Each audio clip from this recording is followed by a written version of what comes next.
Sometimes you get lucky and you just kind of end up backing into cards that you're looking for at the time that you've got some extra money. And for me, one of those cards is the card we're talking about today, and I still can't believe I found it. 1985 O-Pee-Chee Series 2 Dual Auto of Hulk Hogan and Vince McMahon. That's the card for today's Collector Spotlight video. A truly one-of-a-kind card, and let me tell you why. Stick around, check it out. Welcome wrestling card fans and wrestling fans and sports cards fans. I'm your host, Zhan. Make sure to check me out all on social. In fact, while you're there, share this video on any social platform. Make sure to tag me in it. Today we're talking about this beauty. That's right. 1985 O-Pee-Chee Dual Auto with Vince and Hogan. Wow, what a card. So a while back, I was just kind of cruising around eBay, like I typically do, and I was going through stuff that I had been saving onto my search list and searching newest listings based on what I had saved. I was just kind of looking for some random stuff that I had saved, but that was right around the time that Transcendent came out, and I was really wanting one of these Vince Transcendent autos. I still don't have one, still looking for one, but that's what I was looking for at the time. At that time, I only saw 2 or 3 listed, and they were between $1,000 and $2,000. And at that point, I knew, okay, these Vince cards, number one, are going to be hard to find because there's only 2 or 3 available right now. And number 2, they're going to be expensive. Because if $1,000 is your base price on one of these, who knows what they could get up to. So I started looking for some alternatives. So I started looking around for some other Vince autos. To be honest, a lot of them are really shady looking. They're like, say they're hand signed, but some of them had no authentication or some kind of shady story surrounding it. Generally on the hand signed cards, I don't like to buy them unless they've been certified and authenticated by one of the grading companies. So I knew I had my work cut out for me if I wanted one of these legit Vince autos, but somehow to still get a cool card and still somehow get it on a budget. So I set out to look. And it took me a little bit, but then I stumbled onto the card we're talking about today, and once I saw it, I knew I had to have it. This has ultimately turned into one of the cards that I own today, I still own, and it's going to be very hard for me to ever sell it. But that being said, just like the $1 Million Man says, everybody's got a price. So I'm sure most of you guys watching this understand why this is an awesome, cool card, right? But there are some other things that I don't think a lot of people are thinking about, or there are some things kind of behind the card, so to speak, that this visually represents that I don't think people are talking about. And I want to bring those to light today about why I think this is truly one-of-a-kind card and why it's so important in the hobby. But before we get into that, just a few show notes. If you haven't already, check out the Wrestling with Cards podcast, the audio companion to this channel, featuring audio versions of a lot of the videos I talked about, but some different information. So make sure you go check that out, subscribe, share it all over social.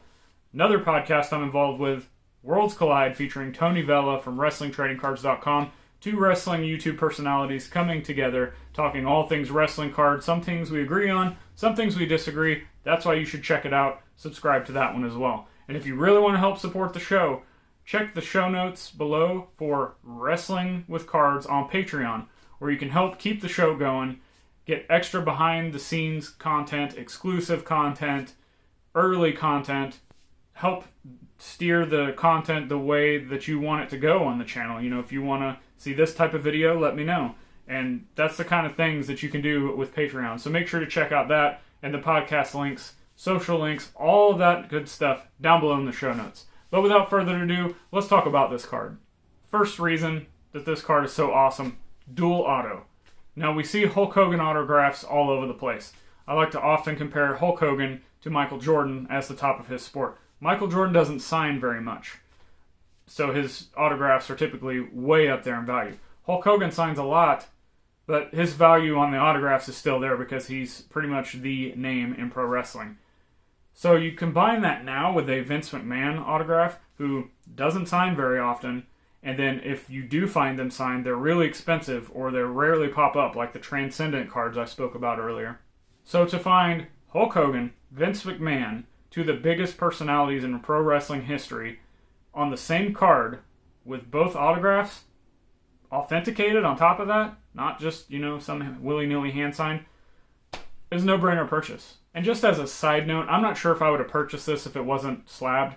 Everybody can say what they want about the grading companies. No one's perfect. But if I would have just seen this raw, it would have been depending on the price. If I thought it was such a low price that, hey, if I get this certified through PSA or BGS or SGC, whatever, if it comes back fake, I'm not really out very much money. But I don't like to pay, as I said earlier, I'm not really interested in hand-signed autographed cards that are not already authenticated. Just a risk I don't want to take personally, unless it's really cheap. Now, I know this may not be the only dual auto of these two that's out there on cards, although I personally don't ever see them, and I don't think Topps has ever put out an actual official dual auto card of them.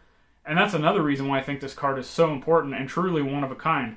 And not only is it a dual auto, which is awesome in itself, but the next reason is why I think it's such an impactful card with the dual auto on it, and that is because it's one of the first Vince McMahon cards out.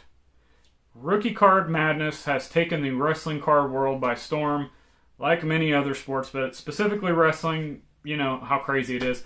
I did a video you can go check out there all about wrestling, rookie cards, how it relates. You can also check out a lot of my Q&A videos where there's some rookie card information there too. Hopefully that'll help you navigate the world that this crazy wrestling card rookie space is. That being said, this is really a low-key iconic card that I'm surprised not more people are looking at. This 1985 O-Pee-Chee set features some of the first Vince McMahon cards we've ever seen, to my knowledge. And it's similar to The Undertaker, the 91 Classic, or Merlin, or say Sting from the 88 Wonderama.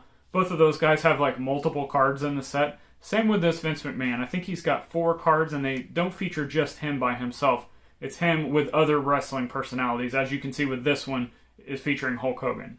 And some people may debate with me that, oh, this Vince McMahon card is not the true rookie card, it's this one. Frankly, don't really know. Don't have an answer for you because it's the Wild West of wrestling rookie cards. Frankly, I don't care because I think this card rules. I had to have it. One look is all I had to take to have it. But another reason why I think this specific card featuring Vince McMahon in this 85 set is so important, and that is because this card is a snapshot of what changed wrestling history forever. So let's first look at the card art. You have a TV border, so it looks like you're actually watching Vince McMahon and Hulk Hogan on a TV set through a TV set on the card. That is just awesome to me. But why specifically do I think that this shot in this card is so iconic? And where are the underlying reasons of why I think this is iconic? It's because these two guys put together pushed pro wrestling to the moon. I don't know that one could have done it without the other, and that's what this card represents to me. I mentioned that we were looking at this through the lens of a TV screen on the card. These two guys are instrumental in what became wrestling fandom in the 80s, and then you could even take that concept and put it into the Attitude Era. Sure, they were working on different sides of the fence, but those, 80s, when these two guys came together, and then the Attitude Era were the two biggest booms in pro wrestling history. And say what you want about Vince McMahon taking over the territories and raiding all the talents, that's another debate for another show. But the fact that he got the all-stars of wrestling, essentially, and pushed this out to all of these syndication networks and cable TV and into mainstream media publications. Hulk Hogan on the cover of Sports Illustrated. I mean, these guys took wrestling to a whole nother level. And I don't mean necessarily in-ring wrestling. I'm talking about the perceived view of wrestling. This combination, pushing it out to the mainstream, spawned pop culture wrestling. We started seeing things such as the Rock and Wrestling Connection, which this allowed a cartoon to exist.